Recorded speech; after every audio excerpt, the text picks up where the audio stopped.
తాకట్లో ఉన్న మీ బంగారాన్ని నమ్మి కష్టాల్ని కాంపౌండ్ వాల్ దాటించే one and only solution prime gold hub మాత్రమే. కాంటాక్ట్ 8499938881. రాజకీయాలకు గుడ్ బై, గట్స్ ఉన్న పవన్. వివరాల్లోకి వెళ్ళినట్లయితే పవన్ కళ్యాణ్ సినిమాల్లోనే కాదు రాజకీయాల్లో కూడా ఒక సంచలనం. అయితే ప్రజెంట్ డిప్యూటీ సీఎంతో పాటుగా అనేక శాఖలకు సంబంధించి మంత్రిగా ఉన్నారు. ఇటీవల ఆయన ఉప్పాడ తీర ప్రాంత ప్రజలను పర్యటించడం జరిగింది. అక్కడ ఆ యొక్క ప్రాంతాన్ని పరిశీలించడం కావచ్చు, అక్కడ ఉన్న సమస్యలు ఇవాళ ఓవర్ నైట్లో వచ్చినవి కాదు, ఓవర్ నైట్లో అయ్యేవి కావు. సో రాత్రి పుట్టుకొస్తే పోనీ ఏదో ఇమ్మీడియట్గా చేసేయచ్చు అనుకోవడానికి కొన్ని దశాబ్దాలుగా అక్కడ అనేక రకాలైన సమస్యలు. మరి ఈ దశాబ్దాలుగా ఆ సమస్యలు అలాగే ఎందుకున్నాయి? నేను బ్రహ్మాండంగా చేశానని ఎవరికి వాళ్ళు చెప్పుకుంటూ ఉంటారే. మరి ఆ సమస్యలు ఇంతవరకు ఎందుకు క్లియర్ చేయలేకపోయారు? పవన్ కళ్యాణ్ ఇటీవల పర్యటించినప్పుడు ప్రధానమైన అంశం అక్కడ మత్స్యకారులు. మనకి కోస్టల్ బెల్ట్ ఉందని ఎంత సంబరపడుతున్నామో అలాగే సమస్యలు కూడా ఉంటాయి. సో అటువంటప్పుడు ఆ సమస్యల్ని ఎంతవరకు మనం క్లియర్ చేస్తాం అనేది ఆ యొక్క రాజకీయ నాయకుల చిత్తశుద్ధి మీద ఆధారపడి ఉంటుంది. మరి మా పరిపాలనలో బ్రహ్మాండంగా ఉంది, మేము ఇంత బాగా చేశాము, అది ఇది అని చెప్పుకుంటూ ఉండే రాజకీయ నాయకులు ఏ పార్టీలో అయినా సరే, నేను చెప్తుంది పార్టీలకు అతీతంగా మాట్లాడుకుందాం, ఇక్కడ రాజకీయాలను పక్కన పెడదాం. మరి ఆ ప్రజలకు సంబంధించిన సమస్యలు ఎందుకు పరిష్కారం చేయలేదంటారు? ఇప్పుడు ఏదైతే ఆ యొక్క మెడికల్ కంపెనీస్, ఫార్మాస్యూటికల్ కంపెనీస్ ఉన్నాయో వాటి నుంచి వచ్చే వ్యర్థాలు, ఆ పొల్యూషన్ అంతా కూడా సముద్రంలో కలవడం వలన అక్కడ మత్స్యకారులకి తీరని ఇబ్బందులు కలుగుతున్నాయి. మరి దానికి పరిష్కార మార్గం ఏమైనా ఆలోచించారా? పోనీ ఓవర్ నైట్లో అయ్యేది కాదు, గత పాలకులు కావచ్చు, దానికి ముందు పాలించిన వారు కావచ్చు, దీనికి సంబంధించిన పరిష్కార మార్గం ఏంటి అని చెప్పేసి ఎవరైనా ప్రయత్నం చేశారా? చేయలా. కానీ మీడియా ముందుకు వచ్చి మాట్లాడమంటే మాత్రం ఒక్కొక్కరికి చెవులు పగిలిపోయేలాగా, కోటలు దాటేలాగా మాటలు ఉంటాయి. తీరా కట్ చేస్తే అక్కడ చిత్తశుద్ధిలో ఏమీ ఉండదు. సో ఇప్పుడు తాజాగా పవన్ కళ్యాణ్ ఆయన చేసిన వ్యాఖ్యలు ఏదైతే ఈ ఫార్మాస్యూటికల్ కంపెనీస్ ద్వారా ఆ పొల్యూషన్ అయితే వస్తుందో దానికి సంబంధించి ఆయన ఒకంత బ్యాలెన్స్డ్గా వెళదాం అసలు ముందు. ఎందుకంటే ఇక్కడ కంపెనీలని కాదనలేము, పొల్యూషన్ వస్తుంది.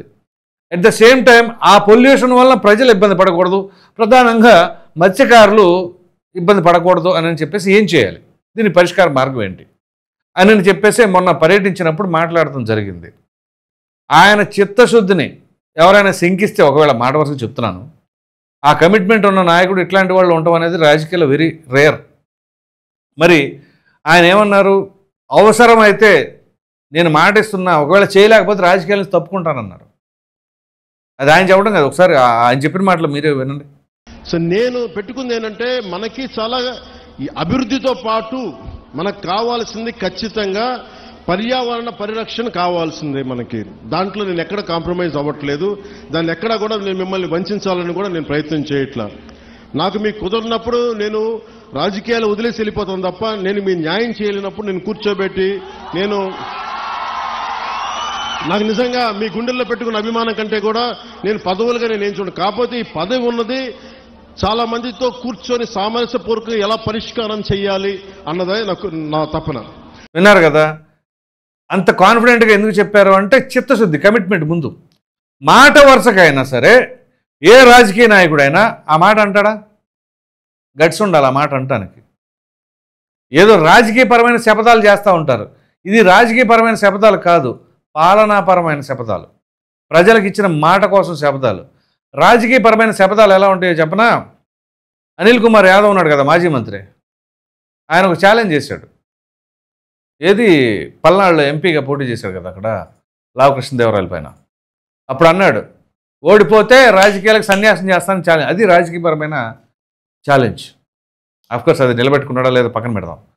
ప్రభుత్వపరమైన ప్రజలకు సంబంధించిన ఛాలెంజ్ ఏంటి అంటే, ఇదే అనిల్ కుమార్ యాదవ్ అసెంబ్లీలో అన్నాడు చూసారా, రాసి పెట్టుకోండి, వీఆర్ కమిటెడ్ టు ఇట్ అని. అది పాలనాపరమైన రాజీనామా, ఛాలెంజ్. ఏమైంది? అది చేశారా? చేయలా. కొన్ని రాజకీయాలను తప్పుకున్నారా? తప్పుకోవాలా. అలా ఉంటాయి అన్నమాట. సో ఇక్కడ పవన్ కళ్యాణ్ ఏం చెప్తున్నారు, పాలనపరమైన ప్రజలకు ఇచ్చారు, డైరెక్ట్గా ప్రజలతో మాట్లాడారు డైరెక్ట్గా. నేను అవసరమైతే రాజకీయాలను తప్పుకుంటా కానీ ఇచ్చిన మాట మీద నిలబడాలి అనే ఉద్దేశంతోనే ఆయన ఆ మాట చెప్పడం జరిగింది. సో ఎన్ని గట్స్ ఉండాలి ఆ మాట చెప్పడానికి? ఇది ఒక్కటే కాదు, ఆ తీర ప్రాంత ప్రజలకు సంబంధించి ప్రొటెక్షన్ వాల్, దానికి 323 కోట్ల రూపాయల వరకు ఖర్చు అవుతుంది. అది కేంద్ర నిధుల నుంచి నేను తప్పిస్తాను, అవసరమైతే వాళ్ళని కన్విన్స్ చేసుకుంటే నేను చెప్పుకుంటాను. సో ఈ రెండు సమస్యలు, ఇందులో ప్రధానమైనది ఏంటి అంటే ఈ పొల్యూషన్ సమస్య. ఈ పొల్యూషన్కి సంబంధించి అంటే ఇప్పుడు ఆయనే మంత్రిగా ఉన్నారు కదా, సో ఇప్పుడు మరి దానికి సంబంధించింది ఏం చేయాలి, ఎట్లా చేయాలి, ఏ విధంగా చేయాలి, ఓ ప్రక్కన పెట్టుబడిదారులకు ఇబ్బంది కలగకూడదు, అంటే ఆ ఇన్వెస్టర్స్ ఎవరైతే కంపెనీలు పెట్టారో వాళ్ళకి ఈ కంపెనీ ఏ పార్టీ వాళ్ళది, వాళ్ళకి అనుకూలంగా ఉన్నారా అవన్నీ ప్రక్కన పెట్టాలి. దానివల్ల ఎంత పొల్యూషన్ వస్తుంది, వీలైనంత వరకు పొల్యూషన్ తగ్గించడానికి గల మార్గాలు ఏంటి, ఇవన్నీ కూడా ఆలోచించాలి. అది బ్యాలెన్స్ చేసుకుంటేనే అక్కడ అన్ని విధాలు. ఇప్పుడు మనకి డెవలప్మెంట్ కావాలి అంటే ఏంటి, ప్రధానంగా ఇన్వెస్టర్లు రావాలి, ఇన్వెస్టర్ సమ్మిట్ జరుపుతున్నారు.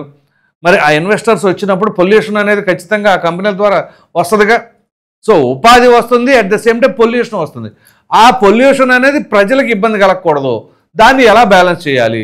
సో వీటన్నిటిని బేరీజు వేసుకొని చేయాలి అంటే ఆషామాషి వ్యవహారం కాదు, అందరినీ కన్విన్స్ చేసుకుంటూ వెళ్ళాలి. సో మనకి ప్రకృతి వనరులు ఉండటం అనేది ఎంత అదృష్టమో, ఆ వనరుల్ని కాపాడుకోవడం కూడా మన బాధ్యత. సో అందుగురించే పవన్ కళ్యాణ్ గారు ఏమన్నారు, ఇప్పుడు తన చిత్తశుద్ధిని శంకించే ఆస్కారం కూడా లేకుండా ఉండడం కోసం ఆ మాట చెప్పడం జరిగింది. సో ఎంతమందికి ఉన్నాయండి ఆ గట్స్, నేను అవసరమైతే రాజకీయాలకి దూరం అవుతాను కానీ ఇచ్చిన మాట కోసం నిలబడతానని చెప్పేసి? ఈ తరంలో ఎవరికైనా ఉందా? ఉండదు. ఏదైనా ఉంటే ఇప్పుడు మామూలుగా మనం చూస్తూనే ఉన్నాం, కొన్ని దశాబ్దాలుగా హామీలు ఇస్తారు కానీ ఆ తర్వాత జరగలేని క్రమంలో చేయలేకపోయి, అంటే అన్నీ చేయడానికి సాధ్యపడకపోవచ్చు అన్ని ప్రభుత్వాలకి, కానీ కొన్ని ప్రయారిటీస్ ఉంటాయి ప్రజల ప్రాణాలకు సంబంధించి, వాళ్ళ ఆర్థిక స్థితిగతులకు సంబంధించి. అట్లాంటి వాటికి మాత్రం ఖచ్చితంగా ప్రయారిటీ బేసిస్లో వాటిని ఎలా పరిష్కార మార్గం వైపు చూడాలి అని చెప్పేసి అవసరమైతే కమిటీ వేయించండి, ఎక్స్పర్ట్స్తో మాట్లాడండి, దానికి ఎలా చేయాలి అనేది ఒక సొల్యూషన్ తీసుకురావాలి. ఇది కదా కావాల్సింది. సో మనం కొన్ని దశాబ్దాలుగా అలాగే ఆ ప్రజలు ఇబ్బంది పడుతున్నారు అని అంటే ఆ చిత్తశుద్ధి లోపించింది గత పాలకుల్లో. సో వాళ్ళ వీళ్ళ, ఆ పార్టీ వాళ్ళ, ఈ పార్టీ వాళ్ళ, ఆ ఎమ్మెల్యేనా ఈ ఎమ్మెల్యేనా అని కాదు, ఎవరైనా సరే ఏం చేస్తున్నారు అనేది మనకి ఇంపార్టెంట్. వాళ్ళ పార్టీల సంగతి పక్కన పెట్టండి, ఒక నాయకుడు ఒక ఎమ్మెల్యే ఉన్నారంటే ఆ ఎమ్మెల్యే ఉండడం వల్ల మన నియోజకవర్గానికి ఏం ఒరిగింది, ఏం చేశారు అనేది ఇంపార్టెంట్. కానీ మీడియా ముందుకు వచ్చేసి పోలీసులకి ఛాలెంజ్లు విసరటాలు, లేదా రాజకీయ పార్టీలకి ఛాలెంజ్లు విసరటాలు, గుర్తుపెట్టుకోండి, రాసి పెట్టుకోండి, ఇలాంటివి అది కావాల్సింది. మనకి ప్రజలకు ఏం చేశాం అనేది ఇంపార్టెంట్. వాళ్ళ ఆర్థిక స్థితిగతులు మారాయా, ఉపాధి లభించిందా, ఏ మేరకు లభించింది, వాళ్ళని ఏం చేశాం, ఇవన్నీ ఉండాలి. కానీ సో ఇవి చేయలేనప్పుడు రాజకీయాలు తప్పుకోవచ్చు ఎవరైనా సరే, అసలు వాళ్ళు తప్పుకోపోయిన ప్రజలు పంపించేస్తారులేండి ఇంటికి. కాబట్టి పవన్ కళ్యాణ్ లాగా మాట్లాడాలి అంటే గట్స్ ఉండాలి, ఆ విధంగా రాజకీయాలు చేయాలి అన్న చిత్తశుద్ధి ఉండాలి. మరి ఈ తరంలో ఈ విధంగా పవన్ కళ్యాణ్ గారు మాట్లాడతాం మరి ఎంతమందికి ఇన్స్పైరింగ్గా ఉంటుంది? ఆ తరహాలో మిగతా నాయకులు కూడా అదే చిత్తశుద్ధితో ప్రజల కోసం పనిచేస్తారా, చేయరా? ఇప్పుడు పవన్ కళ్యాణ్ గారు ఇచ్చిన మాటని ఎంత కాలంలో నిలబెట్టుకుంటారు ఏంటి అంటే మరి చూడాలి. దాని ఎక్స్పర్ట్స్తో వాళ్ళందరితో కమిటీలు వేసుకొని మాట్లాడుకున్న తర్వాత దాన్ని ఎలా చేయాలి అనేది ఒక డెసిషన్కి వస్తారు. కాబట్టి మొత్తం మీద ఒక విధంగా చెప్పాలి అంటే పవన్ కళ్యాణ్ ఒక కేసు టేకప్ చేశారు అంటే ఖచ్చితంగా దానికి పరిష్కార మార్గం దాదాపుగా వస్తుంది.